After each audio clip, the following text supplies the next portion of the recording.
a Kill Team podcast, presented to you by the Florida United Kill Team.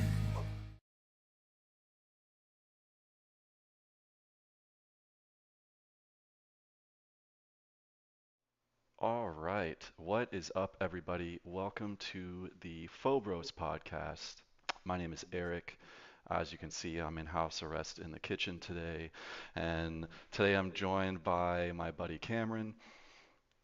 What's up, everybody? I'm in my usual house arrest spot on the couch. Eric's actually in my kitchen, and we are joined by our good buddy George. What's up, everyone? I'm live from the stream room, not in anyone's kitchen or basement, but I am joined also by our good friend from across the pond, Linford. How's it going, guys? How's it going? What is up, man? So, you are one of the community leaders for what you guys are calling like Norwich Kill Team. It's kind of like your club or anything, right? Yes, yeah, Norwich Kill Team. Yeah, we just hit our 2-year anniversary about a month ago, so we're fairly new to the scene, but we seem to be pretty strong actually. It seems to have sort of spread a wildfire, and I'd say couldn't be going better. Yeah, dude, I've heard some crazy things from people about just like how many people you have show up to your weekly like kill team meets, much less tournament. So like that's like you guys have a specific day where you guys meet up and play kill team, right? We do, yeah. It's a Tuesday night, so it's our local game store, Athena, in Tuesday. Norwich. Yeah, and Tuesday. it's rad. I mean, we're very blessed to have that space. It's a huge That's space. We host all of our ins- tournaments there, and yeah, they give us a dedicated area, and we organize games through our Discord, and it's all levels welcome, and it's absolutely fantastic. It's a real melting pot. How many players do you normally get on a Tuesday night? So I'd say like average is like sort of 16 players, but then we were hitting like 24, 28 like about a month ago in there. But we had a lot of tournaments, so everyone's sort of burnt out and slash sort of not really allowed to go out anymore from partners who actually want to see their loved ones on a Tuesday. So yeah, it's a huge scene, and yeah, it's absolutely awesome. It just seems to be getting bigger and bigger. Yeah, it's awesome. That's Yeah. Up amazing. to 28 players is crazy on a Tuesday, compared to what we have. Like, How many do you normal. get, Cameron? Yeah, I think it's gotten a bit bigger in the past like 3 months, but typically like 8 to 10 people. When you get your games in locally, like your normal weekly game, is Eric in a like Eric? Do you go to a different store to get your games in, or you guys play at the same store? I used to drive up to Jacksonville and go meet with the Jacks guys, but it's over an hour away for me to go up to that store. Like my local scene uh was Daytona. Now I'm kind of like north. I'm further from my Daytona store, but still equally as far from the Jacksonville store. So lately, I haven't really been going to game stores to get games. Like uh, Cam and I will play. My buddies Kyle and Bruno, I'll play with them as well. I kind of have like a couple of, the St. Aug and Palm Coast guys because we're like really close. We'll kind of just meet Okay. up. But the Jacks guys are growing their scene pretty consistently, I would say, because they have uh, their day they meet up there, and yeah, they have like 8 or 10 guys. I used to go all the time. I just don't feel like driving, to be honest with you. Yeah, 'cause Yeah, I've kind of been in a 16 similar. players. 16 players is like what we get like in a tournament. Yeah, yeah, Yeah. that's Yeah, that would Well, be yeah. sort of like one of our like slower nights as well. It's yeah,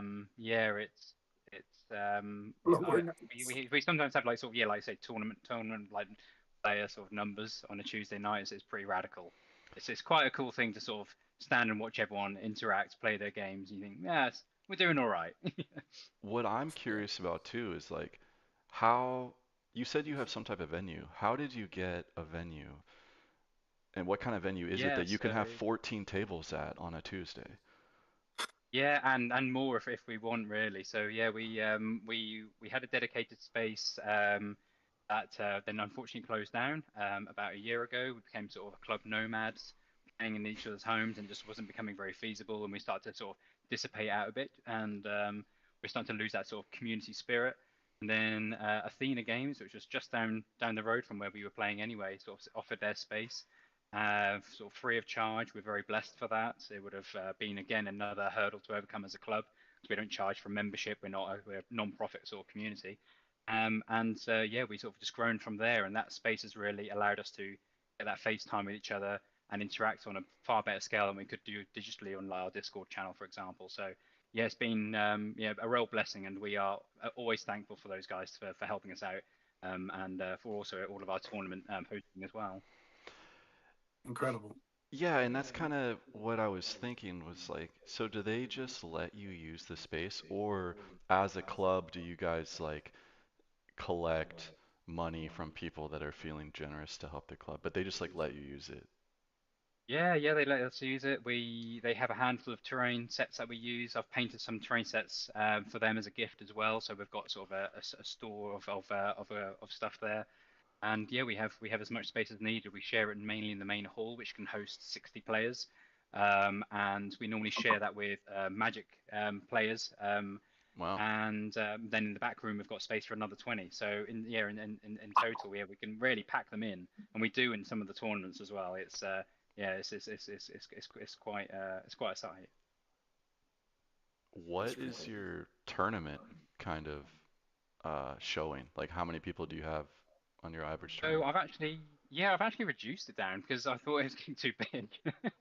um, we started to sort of like hit upper 60s, and we could go bigger, and I just wanted to like reduce it because I started to go in between like two rooms, even though they're connected. I didn't want there to be sort of two spaces of people playing the same game. I'm a sort of I single TO the entire thing with my wife helping with the digital stuff with BCP. That's a Rachel's lot. fantastic with the digital stuff. I'm sort of That's doing the amazing. rounds, and I wanted to give people the proper experience. So yeah, we've reduced it down to sort of 40 is a sweet spot for us, mainly for like terrain. I've got 16 sets of terrain in my house that we bring, and then we rely on the community to bring others.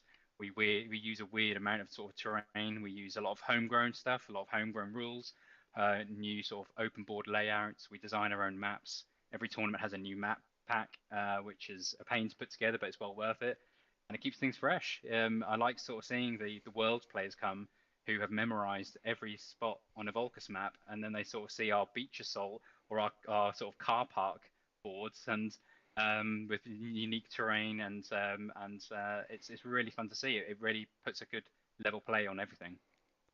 Oh, that's awesome. I am a How does the huge. beach assault work? Sorry, Yeah. I cut No, you off go there. ahead, go How ahead, does the go ahead. beach assault work? Yeah, I'm curious what the beach assault map. So it's using parts of Beta Decima for sort of like the gantry towers and whatnot. We've got a large 3D print sort of tanker that's sort of like been beached along the seafront, and some sort of generators and whatnot, and a load of sandbags, and it looks sort of like a Normandy beach assault. It's pretty crazy. It's really good, unique terrain, and all the rules we print out next to the each board. So it reduces the amount of TOing I need to do with people saying, "What's that? How does that interact?" And yeah, we write up the whole map pack. I normally put it on our Discord channel. People can download it, use things, use sort of the rules for themselves, and so yeah, it's really cool. It keeps things fresh. Yeah, talk about making Kill Team fun again, right? That's pretty cool. Oh yeah, big time. Yeah, yeah, Yeah. yeah. Yeah, and that's I'm actually a huge fan of not playing on GW maps. Mm. I'm the main kind of driving force behind the Florida map pack, which I've kind of fallen off not completing it, but we've tested a lot of the maps in our TTS leagues. Even today, we just played a game on a Tomb World map that I've been testing, and I've kind of been at similar concepts that you're talking about. Next weekend, actually, I have a little 16-man three-round tournament. It's we for a while we were going like bigger and bigger and bigger. Bigger is better, and then it's like, oh, it's 2 day. Now we need 2 day, 5 rounds, 6 rounds, whatever. And I've kind of recently been like, I feel like I've been taking Kill Team too seriously. And like, let's just get the boys together on a Saturday and I'll set up 8 tables. We'll have 3 rounds and let's just vibe out and have fun. And then I'm gonna run all my custom maps at this event too. Same kind of thing where, you know, rather than having the same thing and okay, I stage my Melta here and I put my wizard here and I do that, right, whatever it is, Yeah. that you get on a custom map and you're like, oh, I actually have to think about conceptually what this map even means, you know? Yeah, I think it also came from the fact that back in the day we couldn't afford like the official Games Workshop Kill Team terrain boxes, and our old game store would just have sort of old Necromunda terrain. So every time you'd play, you'd be creating a new map that had to be as balanced as possible for how Kill Team operates and works. It's very fine tuned, and it sort of just came from there really. You know, I didn't see an Octarius board until 2024. Wow. You know, one of Ryan Slater's tournaments, everyone was like, "Oh man, Octarius sucks." You know, we've been playing this for 3 years, and I was like, "Oh wow, it's so new," because I'm just so used to those sort of custom boards, and I think that's kind of yeah, I'd like to sort of bring that back a bit more because we just get so used to the same map packs and the same terrain, and it can't, you know, sometimes it loses its inspiration. Yeah, so I'm a big fan of open boards and unique maps. I think that's sweet, and I think it's important to kind of get out there and let people know is that you can play Kill Team and you can have fun and it can be competitive and it doesn't have to be on a GW published map. Because, last Yeah, edition, like you were saying, we didn't have GW maps, man. There were no maps. yep. And I mean, I learned at the beginning of last edition, I played with uh, soup cans and cardboard, cut out to be barricades and random Warhammer, I love it. 3D printed stuff that we had like a filament printer and just printing a few things and like it was total nonsense and we're just like making our own maps every time because we each were, my buddy and I that learned the game, we just bought a kill team each and we're like, fuck it, bro, let's go. Like we got some D6, we got some models, you know, let's split the essential pack so we have like tokens and whatnot and then we were just like we made some terrible maps, but we made some cool ones too. And I feel like when the people that start playing Kill Team in this edition and they only know like published maps, sometimes there is like they feel like you can't just make whatever you want, but you can make maps, and I think it'd be a lot cooler if more communities were doing that, and then putting out the Yeah, maps they make and saying, hey, like we play on these and it's fun. Try it out. yeah. Yeah, I I think think as some long of as my. Oh, sorry, go go on. ahead. No, go on. Yeah, No, I just think that some of my funnest games as well have been on maps where I sit across an opponent. I'm like, hey, let's just this goes here, that goes there, this goes there, and you kind of just play the game. You don't look at it. You just look for where maybe the objectives go. Because I remember in second edition they used to give us a map key with where the objectives would go on certain boards for like different deployments, and you kind of just figured everything out from there. And I think those are some of the best games, or at least the funnest games I've played, because it's always you don't remember what the map's like the second time around, and it's like, man, you remember when I did this play over here? That was crazy. So it's super fun when you just kind of jazz it up like that. yeah, for sure. I mean, as long as your objectives are balanced, you know, they are equally spaced apart. They're both mirrored on each side. You can't really go wrong. You know, it'll be pretty obvious if something's unbalanced visually. And you know, I've made some maps. I've tested them out myself, but I don't have every team. I don't know all the quirks of every team, especially like movement shenanigans and sort of free dash and all this sort of stuff. And I've been in tournaments where someone said this just doesn't work for my faction, or I felt like this was too strong. And we Hmm. reset it. We have a little shuffle. I have a massive box of extra terrain that we have, and we just move things around. I just draw on a sort of permanent marker on the map pack next to it and say we've done a slight change and tweak, and that's what it is. But we brand ourselves as casual tournaments. If I'm pumping golden tickets, it wouldn't be fair, and I think that you know that wouldn't be as viable. But you know, it's a casual tournament. That is what we that's our branding. And it was some of the comments that we got very early on when we started the club and the online content, Instagram and whatnot, and Reddit. We were saying we love the terrain, we love the boards, and you know, far more than any of the bat reps that you do. People are just obsessed with just some of these weird maps that we were pumping out. It's the way to go. Cool. Yeah. Well, it seems like a game too where like I mean like Eric had said back but in the last edition there wasn't published maps, and now there is like this really strict rigor amongst a lot of like, especially in the U.S. kill team scene. I feel like, especially across a lot of the players that are like that you see frequently at the bigger tournaments that we frequent, where there isn't a big kind of even a scene for custom maps that aren't exactly at least similar to the published GW ones that we're getting anyway, which are really hit or miss. I mean, like the most recent map pack, I think Eric and I have said there's like what 2 or 3 that we like of the Volcus maps, maybe just 2. Some of them are really unbalanced. But not, the maps don't always have to be balanced, because that's why there's a point to win initiative. If the maps are all balanced, there wouldn't be a point to win initiative.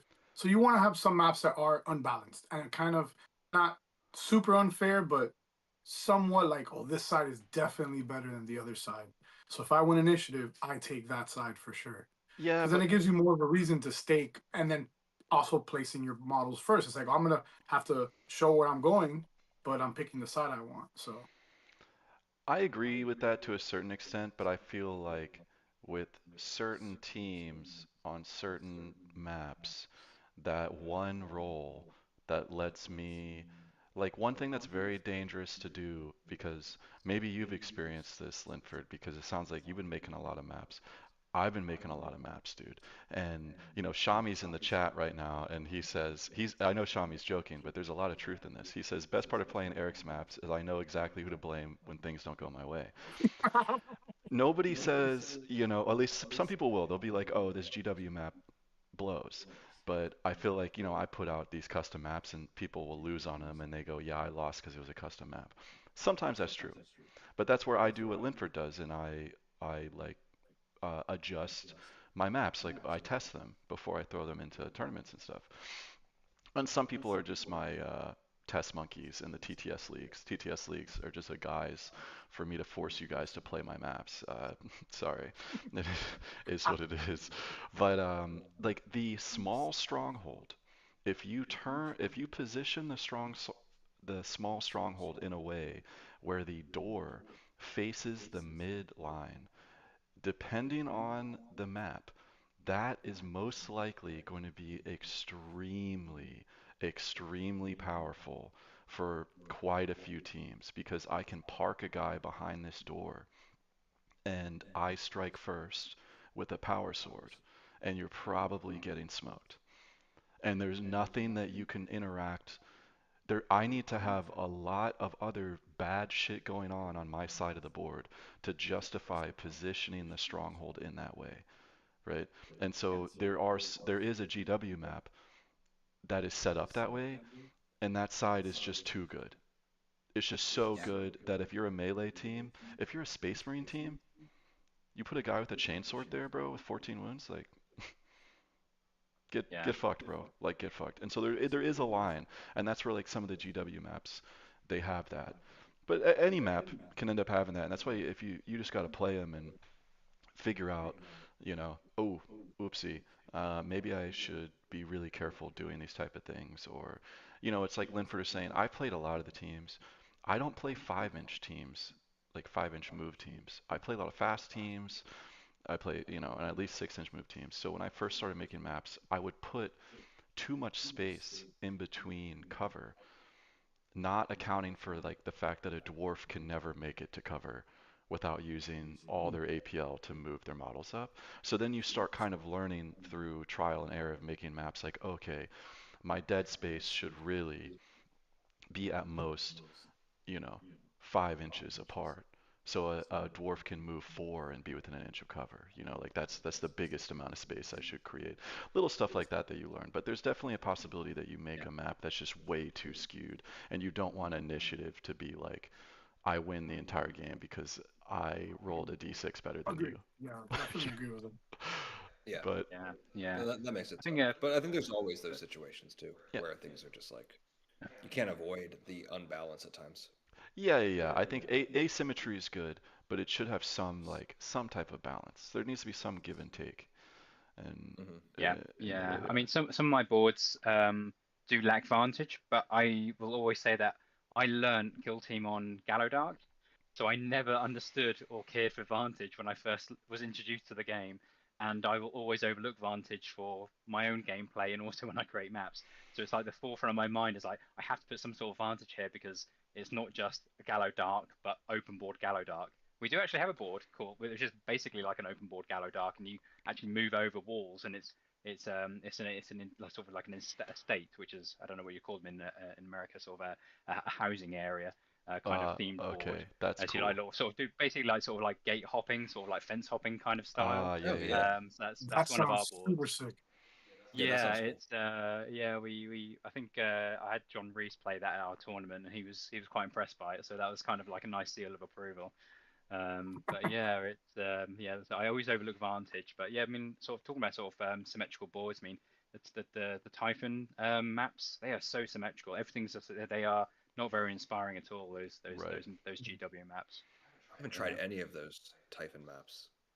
They're okay, yeah. The terrain's cool. I love the concept of it. It's just that they do need to be just slightly moved around a few inches because it's just so boring to look at. Initiative means nothing.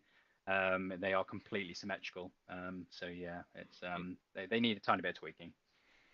It's cool to hear though these different things that you're doing because I think it does show that the game is flexible, that it doesn't just live and die on these very strictly created competitive maps. That at least that's what we're all very used to playing on over here.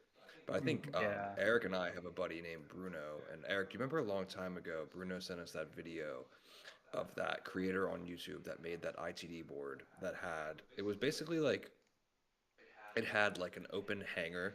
So like it had mostly like an ITD layout, but then it had one big room that it was a double level board. So this was a serious project. So it had a downstairs area. You could go down into a hangar that was like a ship port, and then also had a tunnel system in it where you could drop models beneath the floor and into the tunnels. So I think it was roughly the size of an actual ITD board, but it was multi-level and made out of all custom pieces. And I don't know how I don't know how challenging it would be to play like a typical competitive match on. Because it was very, very asymmetrical, like not symmetrical at all. But really, really cool and probably great for a narrative kind of thing, but also just inspiring to see like people creating stuff like that and felt very Necromunda as well. Yeah, we got Andrew in our community. He has sort of what he calls the slaughterhouse board, which is like half a warehouse, half like a sort of a storage yard, and it's very similar to that. It's great for narrative stuff, and yeah, we do you know what we put it into our casual tournaments as well. But sort of going back to sort of people sort of knowing layouts of boards.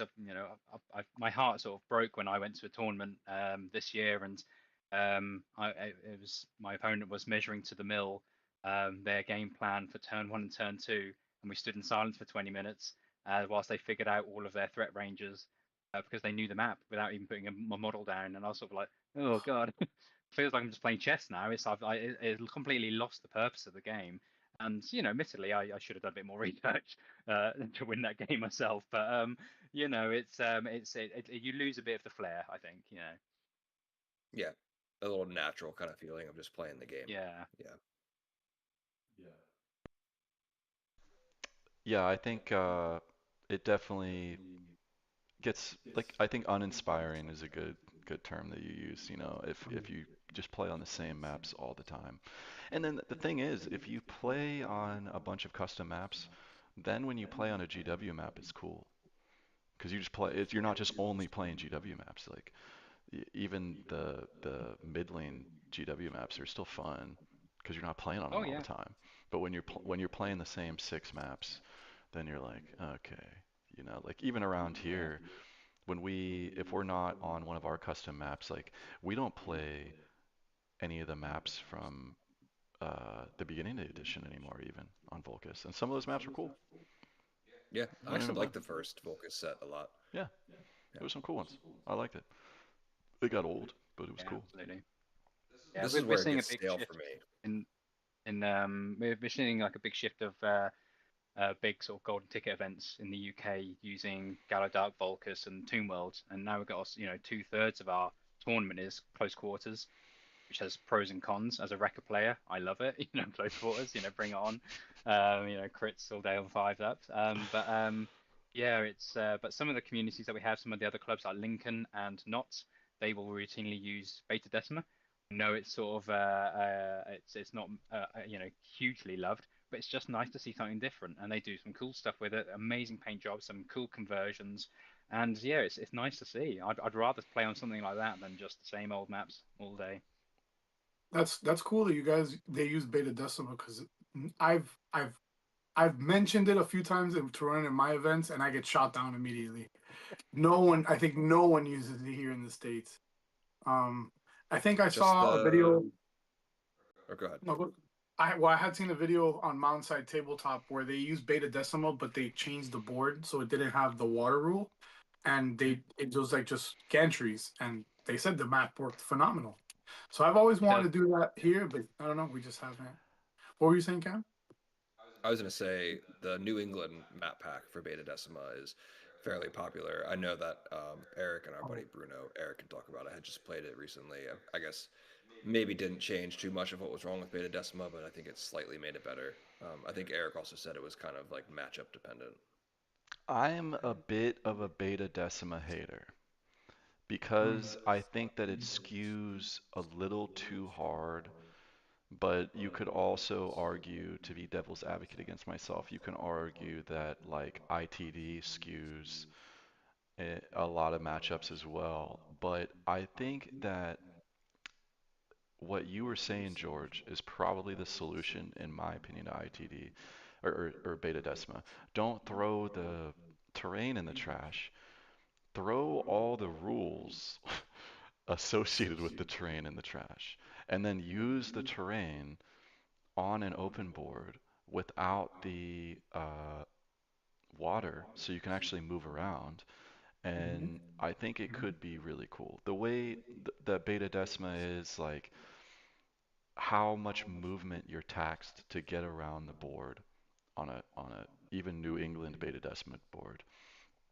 And granted, maybe it's a new puzzle that I just am too dumb to figure out, but I just don't really enjoy how restrictive it feels, you know, and if you get injured, you're not getting off the floor. That's a problem. That's a problem because there's only like one way to get to your opponent's home point, and there's only one way for them to get to your point, and then mid is normally on vantage somewhere. So like if you get injured, you're just like, well, I hope I'm close to anything because this model is basically just a pass token. Yeah, it was a bit of a, it was a, well, a big miss or mishap really from GW. I mean, I love the idea of someone who works offshore. I mean, a rig style map was the coolest thing ever, but movement is the strongest thing in Kill Team. You've now taken a third of the board off. It's not playable. It's just you might as well make the deployment zones 12 inches each. You've just lost all that space for no reason. Um, Yeah, yeah. Making it open board, making it so that the gantries they don't have that sort of block um, visibility, taking that away completely, and you're just using the actual sort of the legs of the gantry as cover. It actually works quite well. You can make some awesome factory settings with Beta Decima terrain. It's super easy. Yeah. Yeah. it's kind of sad that they didn't like come back. I've never even played it because I started playing the game about a year ago, and by the time I started playing, nobody was using it. I've never even seen it Yeah, in person. I've never played on I it. I have two Yeah, I've sets in seen my it room. online. I think it's the coolest looking terrain we have, actually, when it's all painted up. I think it reminded me of like Bespin, Cloud City, Empire Strikes Back, Star Wars vibes, with the big gantries and the walkways. I was like, this is really cool. It's a shame that GW didn't kind of listen to the greater community and come back with a little bit of like a errata for the rules of the terrain. I love that set that Eric painted, the Beta Decima set you painted up as a gift. That thing was beautiful. Yeah, that And was you worked pretty on it fun. pretty hard. Yeah, dude, like painting my own shit, that's tough. Painting it for the homies, I'll come through, dude. I'll come through for the homies, bro. Well, Lim Yeah. does a Yeah, I lot of that mean, too. Lim, don't you paint a bunch of teams so that everyone could play or so that the club could use? yeah. So we do we go to a lot of sort of game community or sort of forum events. So Norwich has a good games con scene, and we'll have our little booth there. And I'll also have our pre sort of painted armies or teams for the public and other players to use just to get into it, because you don't want to just invest everything straight away. So yeah, I have a handful of teams that I've salvaged from eBay. I'm a big repainter lover, so I'll buy some like dirt cheap, really bad models, and then I'll salvage them to the best of my ability. And I don't mind if they get stolen, broken, or anything in between. So That's awesome. that's sort of that's the gift to sort of the Norwich community, I suppose. That's cool, man. That's cool. It's it takes a lot of work to go and paint all the extra stuff as well. When you're not painting, like I for the first time just have been painting a single model that's not for me. It's a buddy of mine who's in Finland. We are doing a model swap, so he painted a model for my Felgor team that I'm running right now, and I painted a Goremonger for his Goremonger team. And it's been an interesting experience, like painting. Well, also I'm also trying very hard to like paint a really really well done single model. So it's not like I'm painting a whole team, but just spending that time away from painting for myself has been like super rewarding. And just kind of the feeling every time I'm working, it's very different than like when you're painting for yourself. Like I cut corners for myself, even though I try to paint well. I'm like, yeah, whatever. But it's a little bit different when you're painting for somebody else. Yeah, painting terrain when you're like working offshore is like the best because you've got like a month of you time. Terrain is very forgiving. You can use a lot of sponge and washes on it and grimes, and it's like the best thing to do when you've just got a month to yourself and you don't want to be doing a sort of fine detail work on a small miniature, but you can pump out 2 or 3 sets of terrain when you're away, and it's that's my sort of time when I come back and I've got a few more boxes for everyone to use. You're like Santa coming back from the rig, and you got extra Yeah, terrain. yeah, pale and sad, It's just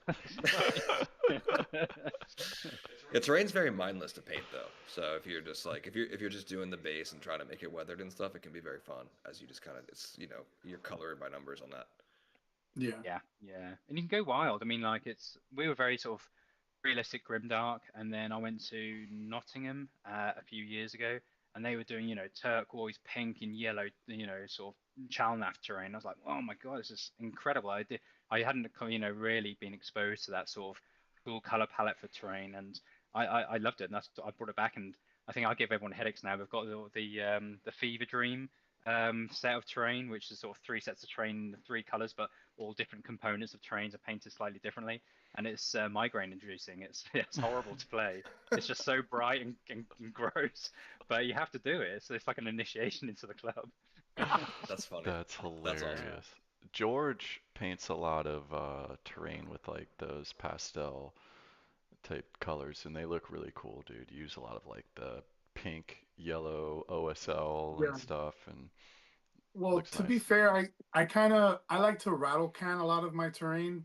I grab like 3 rattle cans from my collection, and whatever 3 I grab, that's the color of the terrain.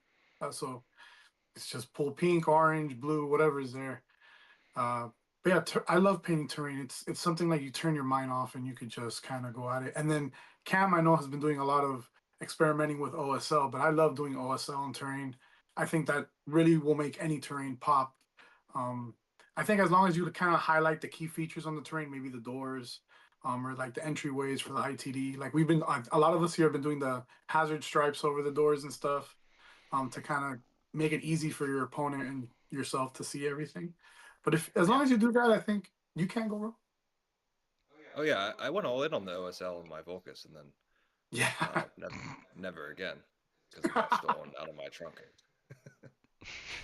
No I don't think way. we've talked. I don't think we've talked. I thought Eric brought it up before, but I don't think he did. Yeah, What?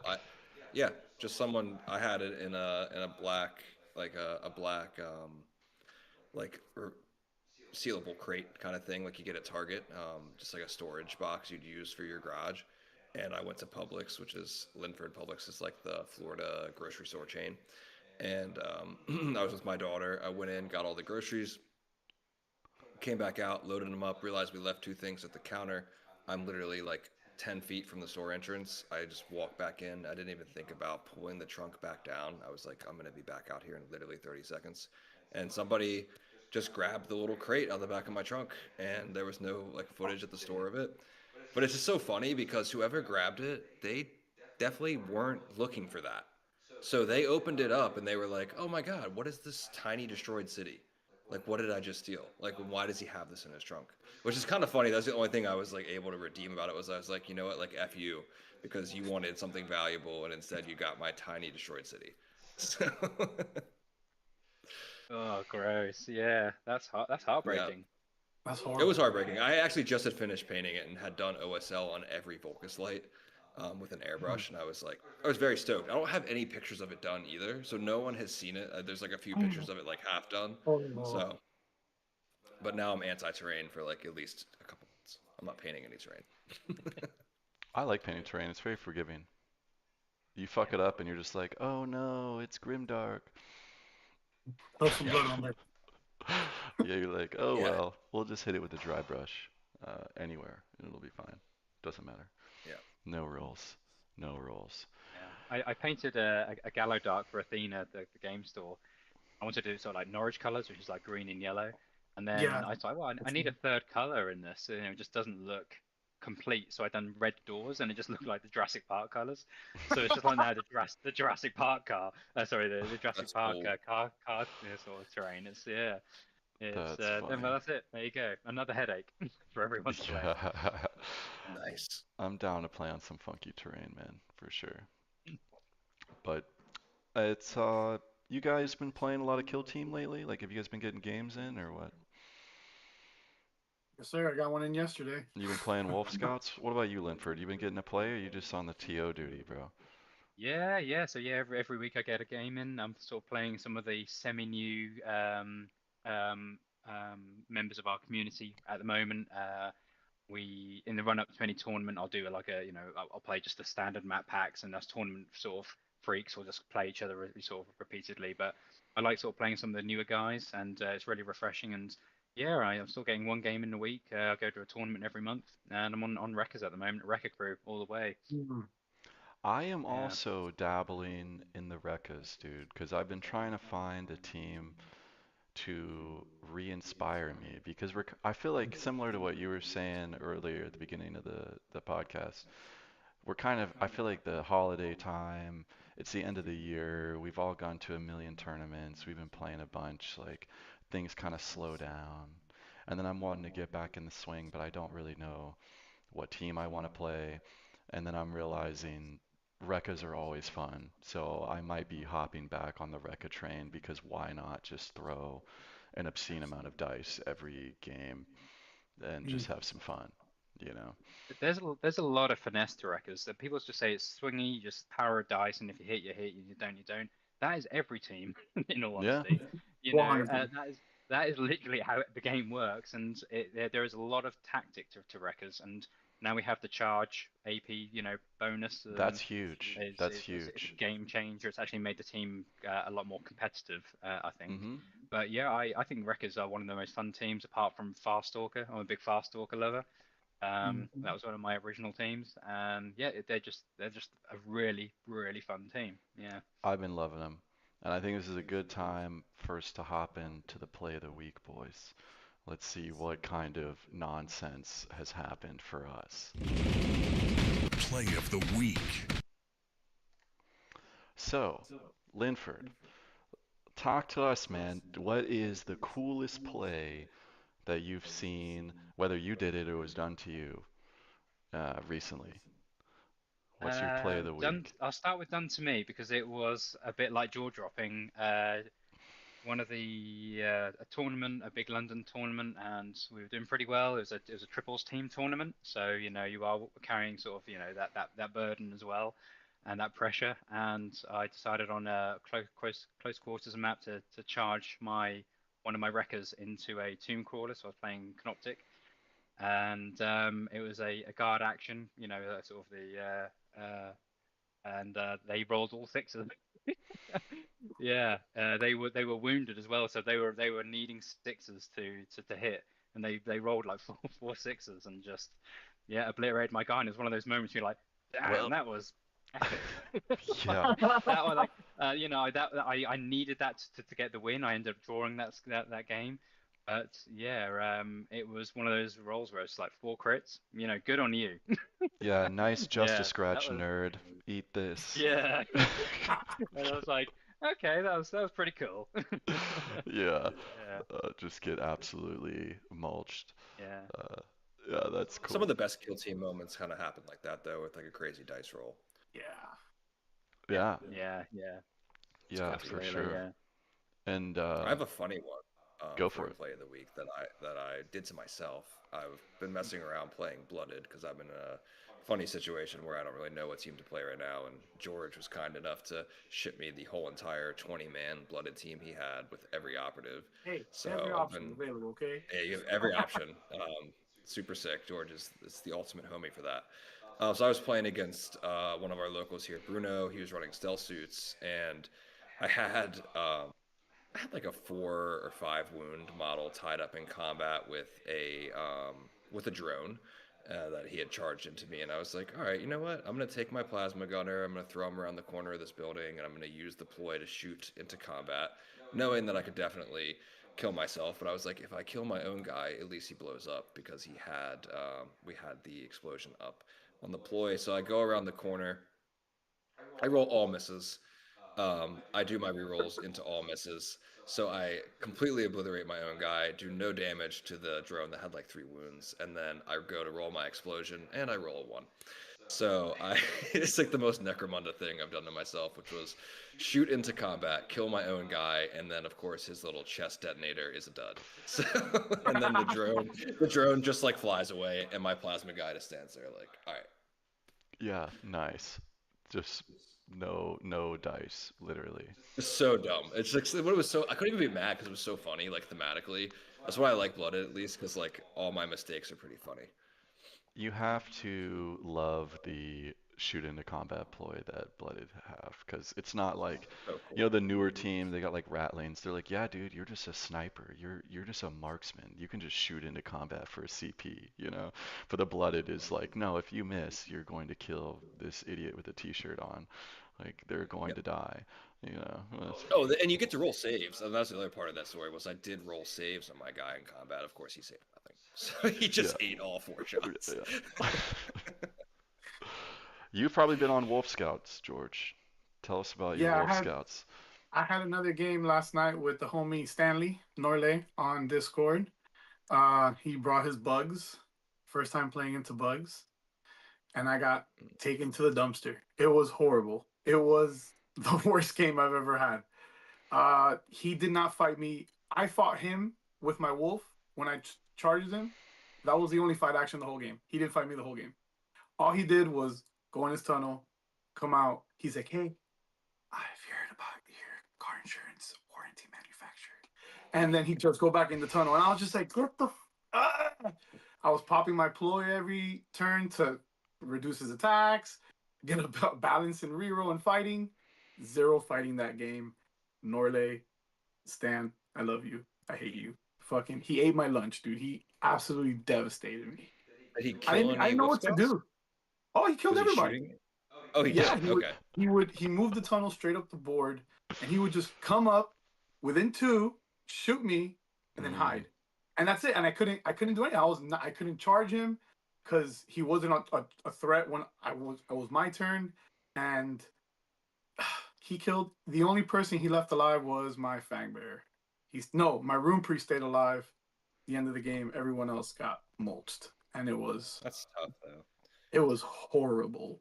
First game against Raveners is never fun. I think the first one I did was against Stan as well on TTS, and I was playing Wolf Scouts. He ate my lunch. Or no, I'm sorry, I was playing Felgor, and which is really bad for Felgor. I came to find out, and he ate my lunch. I was in the TTS league. Raveners, man. I don't know what to do because I wasn't comfortable with any tac op. I didn't really want to play retrieval. I didn't want to sit on a point next to his tunnel. I couldn't play dominate. I had to play route. Uh, and he just didn't give me the kill. I I couldn't think get on his you side of the board. I think you might play retrieval actually, or just simply because they're not going to interact with you. So you need something that you can score without interacting with them. Like you can technically score 6 points on retrieval turn 4. Not that that's likely to happen.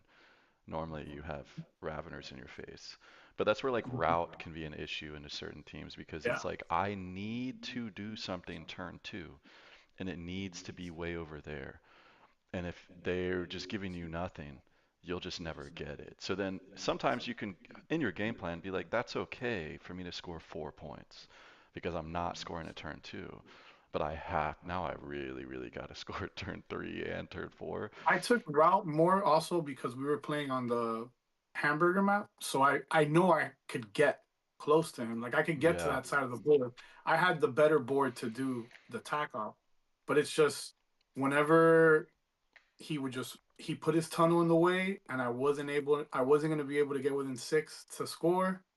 And he just kept. He only had like one bug on the board the whole game. It was really annoying. It was they do crazy. that. They do They're that. hard, dude. Yep. I Yeah, think man. retrieval, like Eric said, is the best option. That's what I've played against them. Yeah, I definitely They're am gonna hunting. switch up the game plan next time. I'm Yeah, coming I for you. guess there's maybe a way that you ball out and play flank and just run up the board and put the storm on all your boys that are flanking and just be like, come get it with 4 dice. But that could also backfire when you get a 20 wound monster. Just, you know, roll 3 crits in your face and, just mulch your boys. It's a tough matchup. And I think Raveners are also tough in general to deal with, especially at a tournament, Yeah. because you're like, okay, even if I win, bro, I'm getting 11 points. This is a low scoring game. If this is a 4 round tournament, like this low scoring win might cost me the dub. I might get third place, in a big tournament that's only 4 rounds because I didn't score enough points against this team. Because they're just tough like Yeah, that. They're just really weird.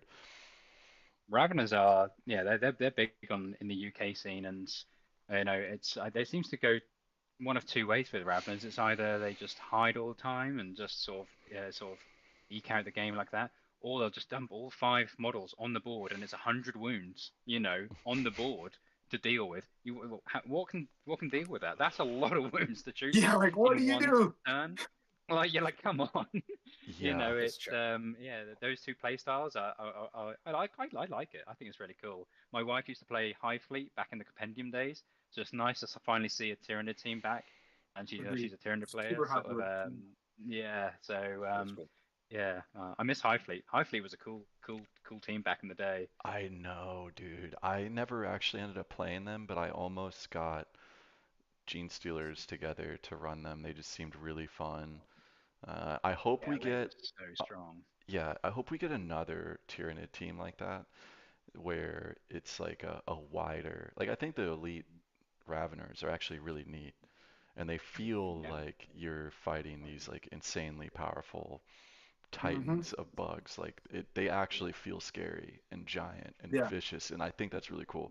It would be cool to have the horde of melee bugs like you could have before. Really, you could take everything, right? Couldn't you have Tormagants, Hormagaunts, Gene yeah. Stealers? You could play them a couple different ways. It was pretty cool. Mm-hmm. Yeah, I think with the Gaunts you could have like sort of I think there were fire teams or something like that back in the Yep. day. Mm-hmm. You could have Mm-hmm. 2 of them. So I think you could actually have 16 Gaunts on the table, or a combination of 3 warriors as well, or 6 warriors, and That's then Gene right. Stealers, and And you had 10, warriors, yeah. 10 Gene Stealers, ripped, relentless, rending, 4/5 damage, free dash, super conceal, and you can give them equipment to shoot, and That's it was the insane. coolest team ever. They were super Bring cool. that back. Yeah. I Yeah. say bring list building back to Kill Team, maybe. Like that's just something we don't have anymore. I mean, there's like a little bit, like, oh, I can take. Am I going to drop a specialist for a warrior or something like that? But there's not like serious list building like you're talking about there. Yeah, for sure. I don't know whether it was just the game balance, it was just getting a bit wild. Some teams are just so unusable. But when I first started the tournament scene, you're still seeing High Fleet, Brain Knights, Sisters of Battle, Custodes.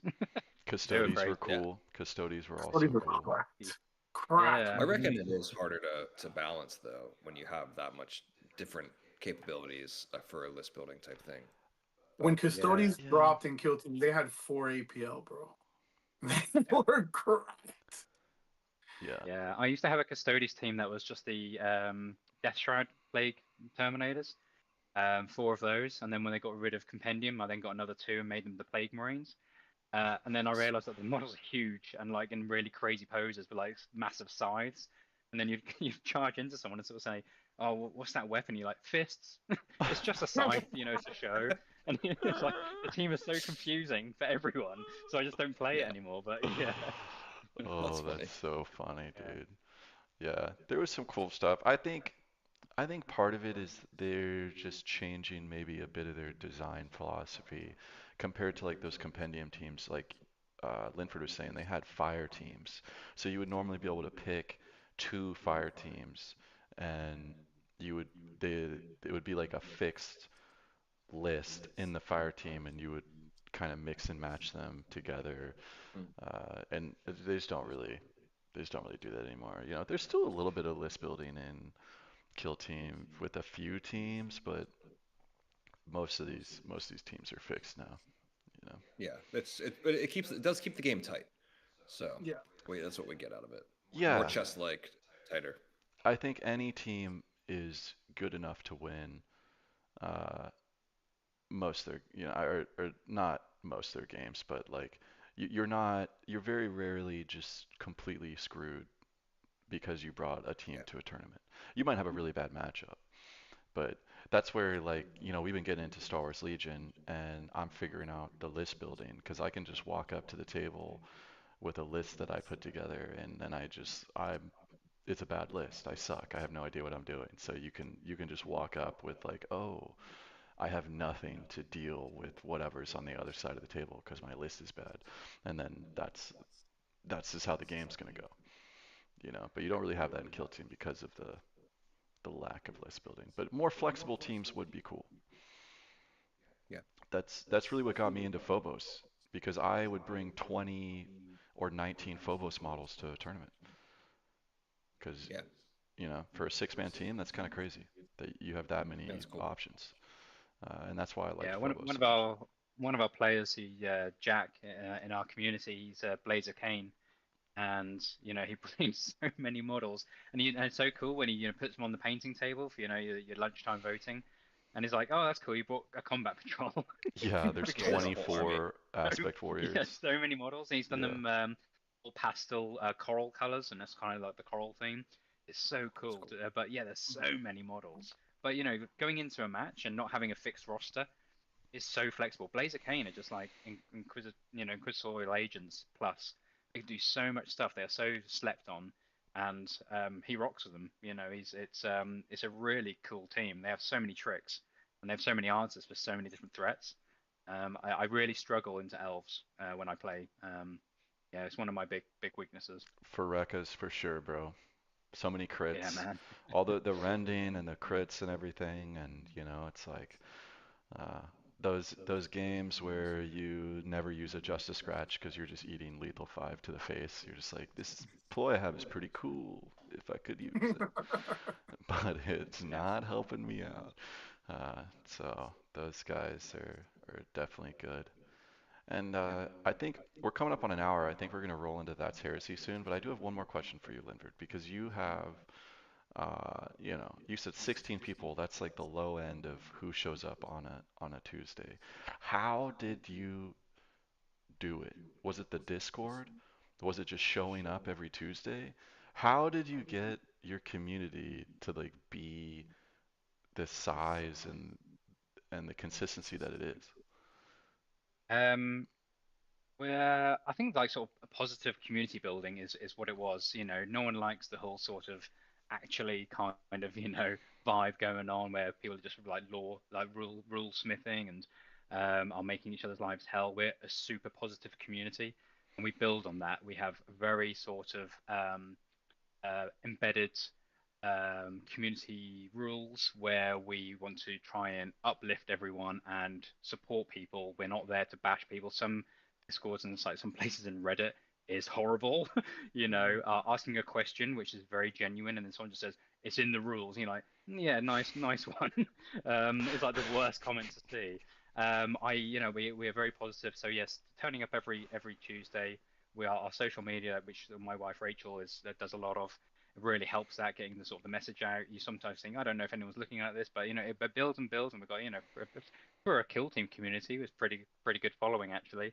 And we don't try to ostracize stuff. It's we make our own meta. We don't sort of focus too much on overall sort of kill team metas. We sort of chase our own, we track our own scores. We sort of we're really inward looking, and we also take it upon ourselves to bring in new players.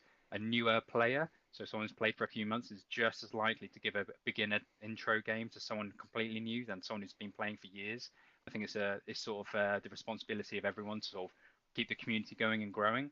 And then doing these sort of local events in Norwich and Norfolk, which is our sort of our county, is also important. Sort of showing up and sort of getting the kill team word out there, because it is, whilst we have a hardback book now for our rule book, we're still a small game and we're still new on the scene, and it's our sort of our job to sort of promote it as much as possible, because it's otherwise it'll go. As much as we want to moan about rules and balance and stuff, you know what, we like the products, and if we like it, we should be supporting it as well ourselves. So that's so we try with the positive approach. Yeah, which I think that's incredible. that's Mhm. that's just such a shift from a lot of the scenes that I see. I think that's really nice. Yes, some of them are rough. Yeah, I think Yeah, some of them are intense, and that's the branding. I also appreciate the branding. There are some communities that are like, we want golden tickets. Everyone in our club has a golden ticket, and that's cool. I love it. That's what you're going for. Then just sweat play at no end, and that's absolutely fine by me. But you have to sell yourself like that. You can't be sort of mis-selling certain events. Ours is very much a casual tournament scene and a casual gaming scene with we've walked away from sort of golden ticket opportunities from our own scene. That's not what I want in our own event.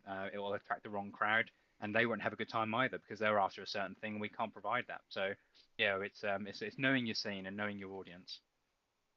very cool. So it's like all culture based, right? Like the culture that you guys created.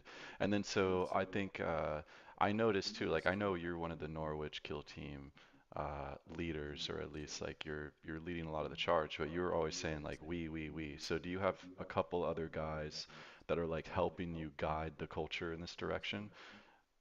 Yeah, yeah, for sure. So we've got sort of, we've got people who lead the league scene. We have a narrative scene that's now kicking off. We've moved away from the league, mainly because it was starting to create too much in sweat, and we didn't really want to promote that.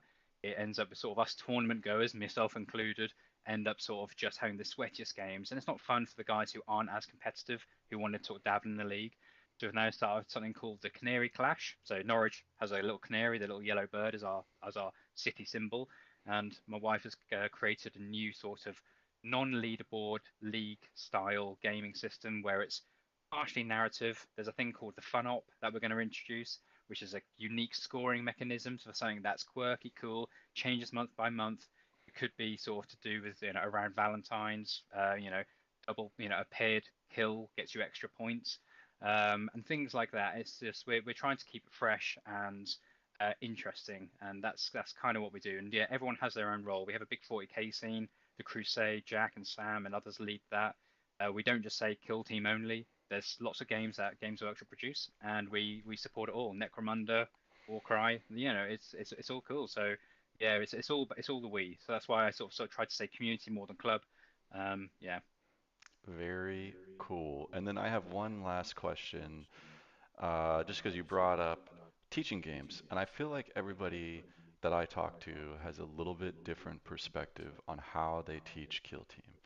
And if you have a community of your size and you've been trying to lead the charge for a couple years like you have, I imagine you've done a ton of teaching games. So how is it that yeah, you're like, hell yeah, I have like too many, right?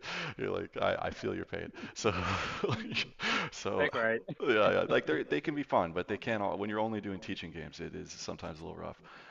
It's like, okay, I did all my games this month were all teaching games. But how do you Yeah. approach teaching people? Like someone's brand new, they show up to the club the first time. How do you do it? What's your perspective? Yeah. So yeah, the classics. Reduce what you have to do. No equipment, no ploys. You'll do a very quick and easy crit op, so the classics, loot, secure or something like that.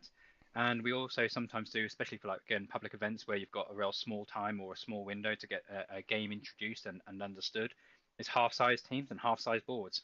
Fold that board in half, make a half-size team. Literally just cut that team in half, take away their any unique abilities that might be word heavy or might be sort of keyword heavy, and just get that opponent rolling dice and moving models, fight, shoot, charge, and then that's kind of the stuff that you really want to be doing. People want to be touching models and moving things around, opening those Gallow Dark doors, going through, doing door fights. And that's the best way to do it. Just really dial it back, and you can just sort of, and then introduce a phased introduction into the wider game. And then you'll sort of, ruin their lives with sort of millimeter obscuring rules and all that sort of trash that we all love so much. But Yep. for the first part, just yeah, someone can borrow a team, something really easy, the Angels of Death and the beginner box teams, which is again why like sort of the this new season, the Espid and Aquilons being the introduction team was so odd, because one team drops in, one team flies. It's like it breaks all the rules, and new players are going to really struggle with that. Just get them to use a real basic team, and go from there really. And also support the hobby. Some people are touching paintbrushes for the very first time. I've been painting for years and years, and it's second nature. I don't think anything of it.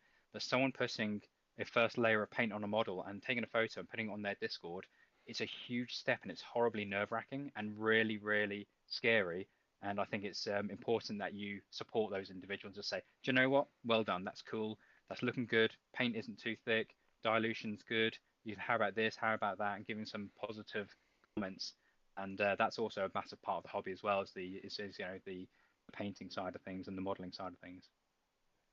Very nice. I think that's cool. That's an idea that I actually haven't considered, is half-size teams. And I might actually steal that for my very first games, because I do something similar where I do normally secure, because sticky objectives, we get to roll more dice and do less mission actions. Uh, and then I'm just trying to like get you to experience fighting, blast, shooting, piercing. Like I'm just trying to get everything going.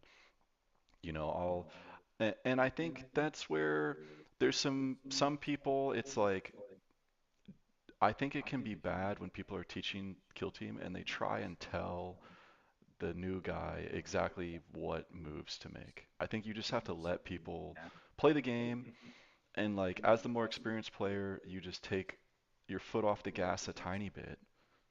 Like you were Yep. saying, I'm not going to cheese you with my inside outside, you can't charge me, I'm obscured and in cover all at the same time, depending on the situation type thing. You know what I mean? Like, I'm not just going to totally sweat you out, but I'm also not just going to, you know, not try at all, you know?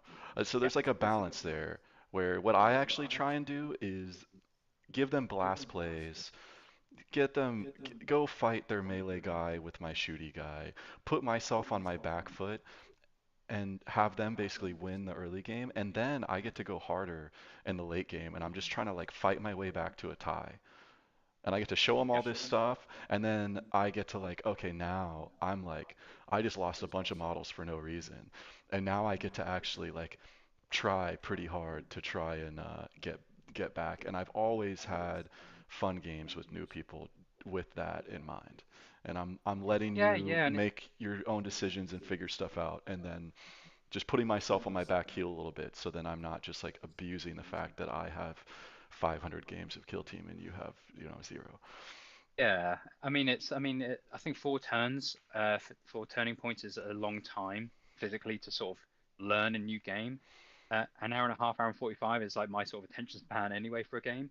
Anything more than that, I'm starting to lose interest, and that's as an experienced player. So as a new player, that's just so sad to just be standing there for hours whilst all this information is being sort of put on you.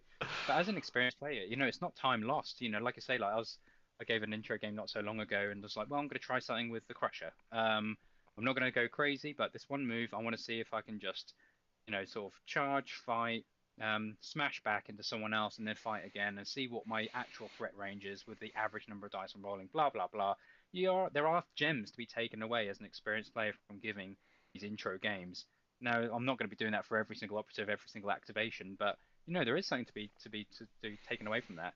And we've got, intro games that I've given that our guys have also given a year ago And now those guys are sort of tournament players, and you think, man, those guys are progressing way faster than what I did, and it's cool to see. It's really rewarding for yourself to see that that sort of osmosis style. Yeah, I think that is cool. And I've definitely given some teaching games to guys that are now in the tournament scene and are around all the time, and it's cool that you know, you were there to help them Yeah. get their foot in the door, and that's what it's all about, dude, is get them to experience your community, and then they'll stick around, right? Yeah, and everyone's so good at the game now, and everyone's so good at painting. It's Oh, so annoying. dude. You know, everyone's so like that, and people can remember rules so much better than I can. So yeah, it is really cool to see. Yeah, like Cam been in the hobby for like a year and just paints like 10 times better than I do. You know, just like absolute Natural. weapon of a painter, dude, you know. I'm like, that's not my flavor of autism. Sorry. I remember all the rules. That's my autism flavor. Cam is the artiste. He is the Yes. artiste, man. Yeah. And I just get to reap the benefit of having Eric make me better at the game. So Hey, you know, I do what I can. I do what I can. I'm not as competitive as I used to be, but I'm kind of like Linford was saying, just trying to have more fun playing Kill Team. And if you want to have fun, wreck us. Wreck us will do it. Wreck us will do it. About that time for That's Heresy, boys. What do you think? Let's go. I think so. That's Heresy Brother. All right. You boys take it away. all right, so our That's Heresy topic for this week, Linford, what do you want to defend? We talked about it before. We're going to give it to everybody. We are debating acrylic washes versus oil and enamel washes. Linford, as our guest, you have the choice of choosing which one you'd like to defend. I'll go with acrylic. Okay, so you want to defend acrylic washes? Okay, and I'll take on enamels. I'll stake my claim first. So, as an enamel wash user, I find that they just smash acrylics out the water every damn day. In terms, well, pretty much everything. Now you do have to deal with the little bit of mineral spirits, unless you have like, a really sensitive nose, you'll be fine.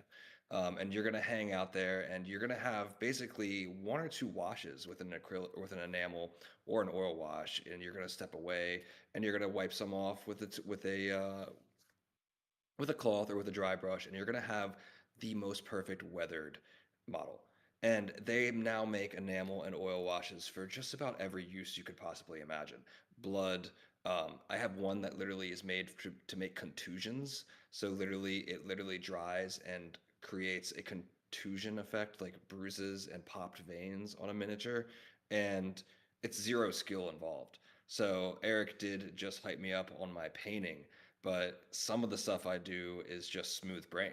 I am cheating the source book by just throwing down the wash.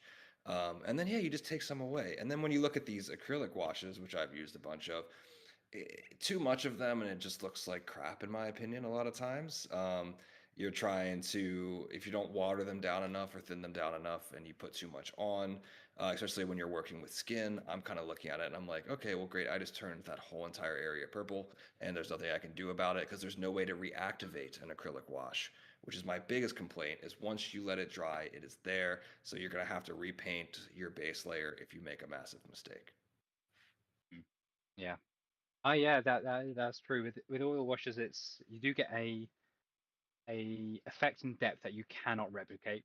But for acrylic washes, I'll say you can wet blend different acrylic color palettes extremely well. And I actually like the fact that once it is on there, it's on there. It's very unforgiving. And I think that I like that because I'm a layer painter. I like going in and putting a color on and then putting another contrasting color on top of that. And then you working around my color wheel and figuring out what works well. It's a very hit and miss, unforgiving, laborious way of painting, but it can create some really unique paint schemes and palettes on a model that is very hard to replicate with oils sometimes. Plus, I love the quick drying time. I like that I can quickly go in with acrylic washes and acrylic paints and whatnot and keep tweaking and tweaking. And I'll also mix speed paints with acrylic paints as well. I also maybe sometimes add a bit of Liquitex to that. I'll create something like a sort of a new medium. I can really just keep churning through these weird color palettes and these different styles or mediums and create a unique that you'll never be able to replicate again, which is horrendous if you want to add a model to an existing team and you can't make that color again because you've Because created you've this already horrendous you've one. created something so perfectly like, different. Yeah, that's the That's cool. downside. Yeah, no, I see all those benefits there as well. I was hamming it up with you there with everything I was saying, but I think they both have benefits. They definitely both have benefits. The oil washes are more tedious, so if you're going to go in with the oil washes or oil paints in general, you're in for a little bit of a longer process. I think it takes a whole about 24 hours for an oil wash to completely settle and dry. They reactivate very easily. Also, sometimes they eat through your acrylics. If you're not That careful. sounds like heresy to me. All that sounds heretical, bro. I'm just gonna throw it out there, dude. It takes 24. I gotta paint this and then go set it down for 24 hours. It can eat through my Not only paints. that, It not gives you only that, cancer. it Yeah, eats your paint. Yeah, like yeah. You cancer. That's what I heard. Spend That's like what I heard, dude. It's Yeah, no, 4 it's not. hours. I have a 3M yeah. medical Oh yeah, mask, like but you It's that's like actually use it. Nurgle's Oh rot, bro. sure, That's like sure. Let's Nurgle's let's rot. oh, pretend. I use it. I use That's. it. Let's I use it. pretend you use that mask. Sure, I'm just buddy. gonna say Okay. that literally sounds like chaos heresy, bro. All the things Cam's you like, just said. I think. mineral spirits. Yeah. Yeah, 24-hour dry time is also sort of that's like Miami weather. I mean, in the UK, that's like 6 days to dry one oil wash. nice. And yeah, and I also find that I'm a bit more of a cover everything and then remove by sponge. I find that it can stain models quite a lot. A lot of my models will reduce hugely by their color brightness. But I think that's just because I just leave it on for so long before I actually Yes, remove it with artist spirits. for sure. Yeah, and I find that I also remove so much of that base paint. I'm just like such a heavy-handed, git that it's just it's I think I'm just way too aggressive with my sponge work. A guy in our community, he does very precise oil work, really into like the recesses, and will then layer and layer and layer and creates a really textured finish. So yeah, Steph in our group, he's amazing with oil wash, and I can't just replicate it. It's amazing. You'll never get that with acrylic, but yeah, damn, that's hard graft to get to that level. The real key to Yeah. oil wash is you need to gloss varnish your model after you're done using your acrylic paint, because the gloss varnish will help the oil run into the recess. And the other key is you do not want to leave the enamel wash on for more than like 5 minutes. I literally put on the enamel and right behind it I'm coming with a Q-tip like instantly. I don't even wait 20 seconds and it does the job. Yeah, I You think can you use can. that for your. Sorry, go on. No, go ahead. No, you got it. I was going to say you can use it for your advantage in some ways. So again, we're like back to sort of terrain painting, leaving it on Oh, for yeah. 12 hours to cure, and then completely removing it. You can turn a like sear gray into like a bone color by that dye effect, and it's a color that you can't really get anywhere else because it's gritty and grainy, and it sticks to just flat surfaces in a way that you can't really replicate with anything else. And I only found that mainly because I was painting, I just left stuff for 12 hours at a time before I started wiping stuff off. But yeah, you can get this like really weird stain effect. But yeah, you can use it for your advantage and disadvantage, I think, as well. Yeah, it depends on how patient you want to be too. Like I'm a very slow painter naturally. It takes me a long time to finish a whole project because I do a lot of detail work, and I think the oil washes kind of naturally play into that paint style. I do use acrylics for everything else though. So pretty much all the paints I'm actually using are all acrylic. The only thing I use are oil washes. I don't actually use any actual oil paints on any bases or any base coating or anything. Um, Yeah, the oil washes though. One thing that's nice, like George has said, is within a few minutes though, they do a great job of just slightly shifting colors. So, like especially with like skin work, if you're trying to get like a textured skin color and you've built up a few layers on like a dark to light ratio going towards the top of the model, and you want to take like a red kind of crimson like wash or even like sometimes even a brown skin color wash will work really well and just kind of do a light layer of it and then quickly remove it. It does do a great job of just slightly altering the base color to give it that more textured look and to kind of create a little bit more contrast on the mini without having to actually do the whole let me get the whole model washed, and then I'm gonna remove it with spirits. I'm gonna let it actually set before I move on to the next part. Like you can kind of nix that, like George was saying, with a quick Mm-hmm. removal with a Q-tip. Yeah, Mm-hmm. I have painted one team with pure oil paints once, and I was really confident that I was like really painterly. You could see the brushwork, the blends, the transitions, and then you look at it the next day and you're like, oh, this just looks awful. It's not painterly at all. It's like it's just really rough. And yeah, I don't like. Then you sort of think I'm working on a higher level of paint, ability. I'm seeing beyond the colors, and then yeah, the next day I was like, that looks horrible. What It's what was That's I funny. yeah, it was Yeah. terrible, terrible. Caught a too Yeah. many paint fumes in that project, huh? Yeah. Some people do that really well, though. I've seen some people that paint with oil paints on minis, and it looks like a 17th century Renaissance painting. It's I've seen incredible. some Yeah, people, yeah, incredible. some people are. It's like their thing, and Mhm. it's incredible. It's a completely different way of painting. They're like, it's so It's easy. not. It's so simple. It's Well, I think there's like there is a beauty to it because I see a lot of it, and they're like, it's not really technical painting at all. Like they really just do go in there and just start throwing stuff around, and they just blend and they blend and they blend and they blend until it's like it's definitely the trust the process way of painting. I think where it's gonna look like garbage until like the very end, and then all of a sudden Yeah. it like all comes together, and you're like, ah, it's like Yeah, I think it's uh, like, like knowing your own style. I mean, I do like a lot of stippling, which yeah, takes time and you can then transition yeah. colors. But that's because I can't blend. Why just stipple my way through blends instead of actually painting them? And so yeah, but stippling's my thing. Yeah, for sure. I like stippling too. And something Shotgun Facelift in the chat. He was saying that they vote for acrylic washes. Easy to use, fast to dry, which I think kind of summarizes if you're a newer painter, the for oil sure. washes are more Stay away from them. complex. And so Yeah, you're already for trying to sure. figure out like the fundamentals of how to make your stuff look cool on the table, right? Like you're just looking for battle ready, you know. But and then as you paint more and I think first off try the acrylic, right? And then if you want to expand into the oil after you figure out how to use acrylic washes, then you can have both tools in your toolbox, Hmm. to Yeah. use when needed. Yeah, I didn't start using anything oil based until like probably 10 months into seriously trying to like paint well. Yeah, definitely don't recommend it for the early. I think you can actually get away in the beginning with just a black and brown wash is pretty much all you need in so many circumstances. If you want to keep it super simple, then you can use the brown wash as a flesh wash as well, or you can just mix a little bit of like a dark red in there to kind of give it a little bit more color and use that as your flesh wash. Super easy. Hmm. Yeah, I think oil paints are in the same realm as airbrush work, where you see people doing, you know, you know, cheek highlights with an airbrush, with a point 0.1 mil airbrush, and it looks fantastic. And I try and I just blow the head off a model, but Yeah, it's that was yeah, me the first time I did it. Yeah. Hmm. Hmm. It's a really but hard. yeah, Airbrushing is one of those things that's so finicky too. I mean, paint consistency, PSI, trigger finger. There's so many things that go with the airbrush to actually make it work in your The favor. physical range of where you hold the brush to the model, Yep. like I that mean, there's change. just so many things.